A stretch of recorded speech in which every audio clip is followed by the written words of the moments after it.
Hey folks, how's it going? This is Bill once again with NSPC3, and today we've got one of the best cards in the entire collection and one of the best games in the entire world. Legend of Zelda: Link to the Past on Super NES. This is card number 7 in the collection. If you owned a Super NES back in the day, I guarantee you either owned or played this game. The action-adventure found in this game continues perfectly from the original on the NES and amplifies it into 16-bit territory, taking it in directions you never thought possible in terms of action and adventure. It's that good, and I recommend it to anyone who considers themselves a gamer. Not going to say much else on this, so let's dive right into the action and see what the challenge is. Alright, I'm not going to lie folks, this is truly a tough one here, and I know I say that on a lot of these cards that seem tough, but this is absolutely worthy of being a pro-level challenge. What they want us to do is try to beat Ganon, misspelled, with using the following armor, sword, and bottles, magic level, and number of hearts, etc., etc. For pro level, green armor, level 3 sword, 0 bottles, regular magic, and 13 hearts.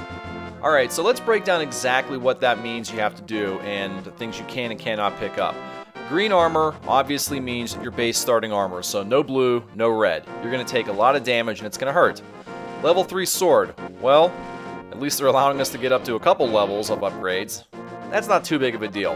The next one's 0 bottles. Now that means a couple things. You can't get any medicine, you can't capture any fairies, and that also means you can't get the bug catching net, so you couldn't get a bottle even if you wanted to. Regular magic, so I'm sure most people know that there's a part in the game where you can reduce the level of magic needed to cast spells and use it. Can't do it here. And then lastly, 13 hearts. That means that the only hearts you can obtain are from beating the bosses, where it's absolutely mandatory to pick up those heart containers in order to advance the game.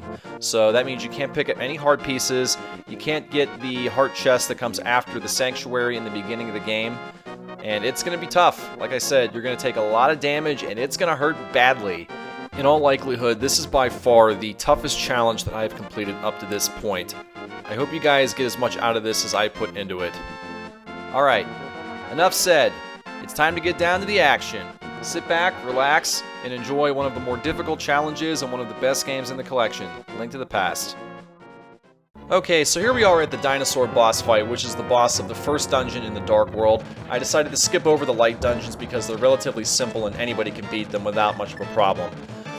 Alright, so with this boss, obviously you have to get rid of his mask first. You can do that with bombs, or you can do it with the hammer. I decided to go with the hammer just for the sake of entertainment. The only real tough part of this can be with the fireballs. When they do shoot out, remember that they shoot diagonally. Just stay right in the middle like I'm doing here and you won't have much of a problem. Just keep hammering away on the mask. Eventually it will break apart, and then a whole nother layer gets added to this because he will start moving up and down toward you. And notice how I only have 6 heart containers here, so this is much more difficult than I'm making it look right now. And here we go, just gotta keep whacking on him. Hope he doesn't move up or down because that could end your run very quickly. Also, when you're hitting him, be careful that spiky tail. It'll come down and nail you when you least expect it. Alright, we got lucky here. 1 heart container left, but we did take him down. Moving on to the next boss fight.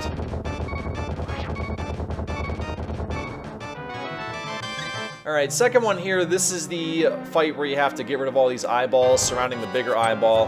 The hook shot's the only way to really do it, so just keep hooking away and keep slashing away. This one's relatively simple, no special tricks required, just sit back and watch.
So yeah, that one was relatively easy. This next one, Mothula in Dungeon 3, will not be so simple. The problem is you run out of the magic required to burn him with a fire rod. So even if you do land enough shots here to do considerable damage, you got all these spikes coming at you, he shoots projectiles at you, and again, if you look at my hearts, I've only got 8 heart containers right now, whereas usually most people have a double life bar by now. I don't. So here we go. You gotta be very careful, very evasive. I got very lucky there and only have 4 heart containers left. Most times I'd be dead or have only 1 or 2 left. So next boss fight, this is the fight with Blind in dungeon number 4. This one requires a little bit of trickery because these projectiles can get very dangerous. So the first one here is not too tough. Take off his head.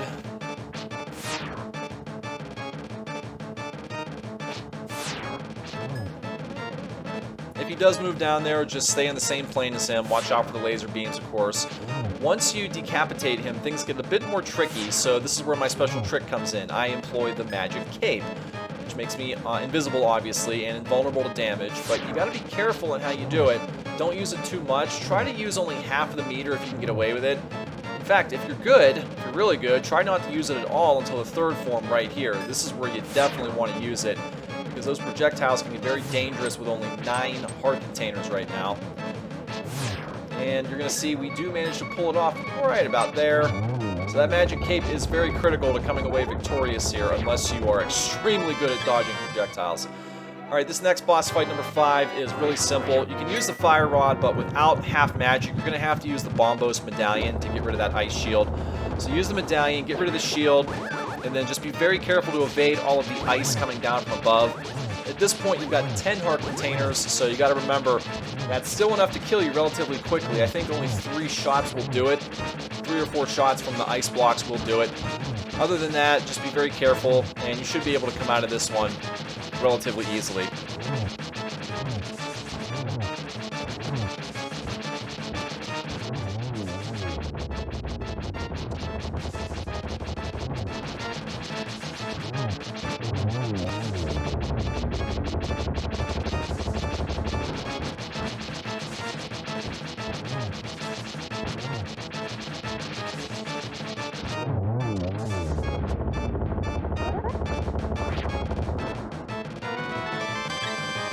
Alright, next boss fight, dungeon number 6. This is, again, pretty similar to dungeon number 2, just without the hook shot.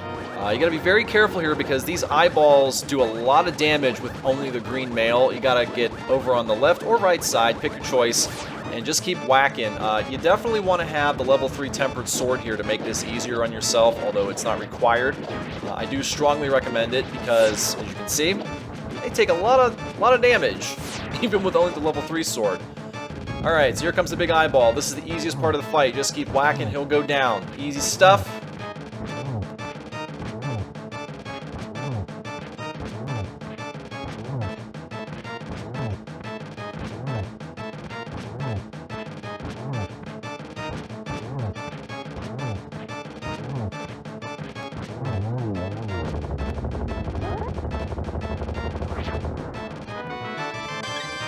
Alright, we're moving on to Turtle Rock and the final boss fight here. So obviously, as you know, there are 2 heads with opposite elements you have to use to kill them.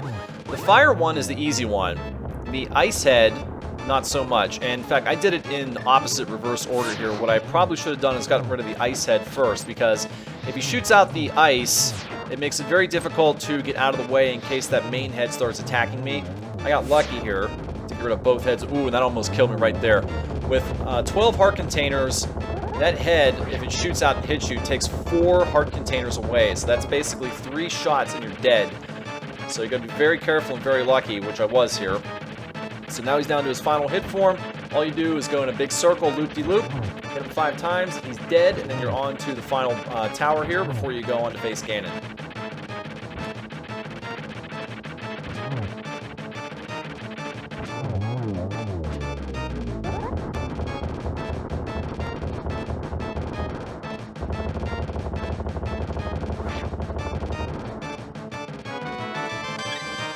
Alright, so headed into the second boss fight with Aghanim here. Again, it's really no different than it would be if you were playing the game the regular way with all the upgraded weapons and armor and stuff. Just make sure you hit him as many times as you can, reflect the shots back at him, Don't hit him directly, of course. That will shock you and damage you. If you can do that, easy stuff, and you're on to facing Ganon.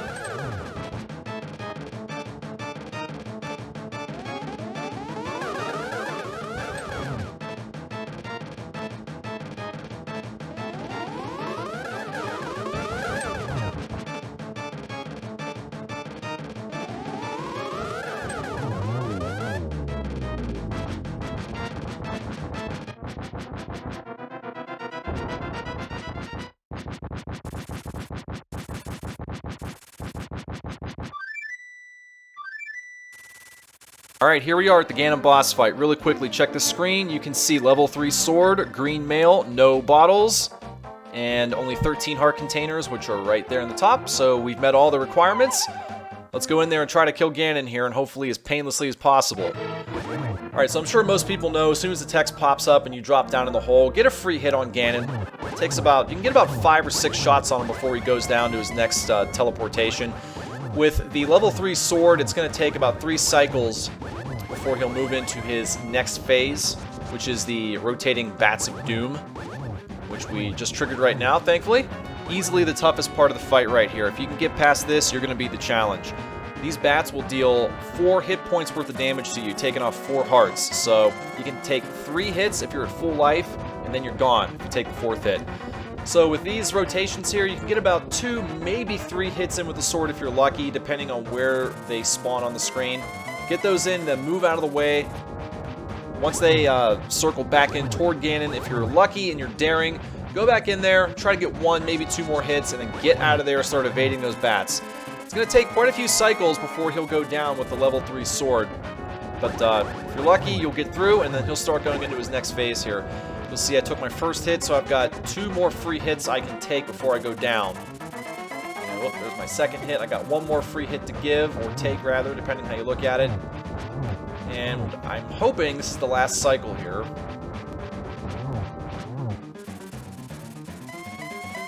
And it certainly is. We are in the clear. So now we just gotta hit him a few times. And make sure that you hit him before that fire bat goes off, because that will, again, take 4 hit points worth of damage off of you. Get your fire rod ready, because you will need that for when these lights go out. Of course, if you're fast enough, you won't need it the first time. You can just go right into the silver arrows. And boom, there we go. Now we just have to get the arrows ready to take him down. Get that quick hit in before the fire goes out. First shot. Now we will need to get the rod. Go ahead and turn it back on. If you're fast and lucky and he spawns down there, you can get a second shot with the arrows, which we are very lucky here. And oh, that fire bat got me. Now, if he hadn't got me, I probably could have got a shot in there and possibly ended it. I think it takes about 4 shots with the arrows to get him here. And I'm already down to 1 heart container, so the next hit will kill me. Let's see what happens. Thankfully, a fire bat did not come out. We get the hit, and we have defeated this challenge. One of the toughest ones in the collection. Card number 7 in the books, and this challenge is toast. Thanks for watching. See you in the next one.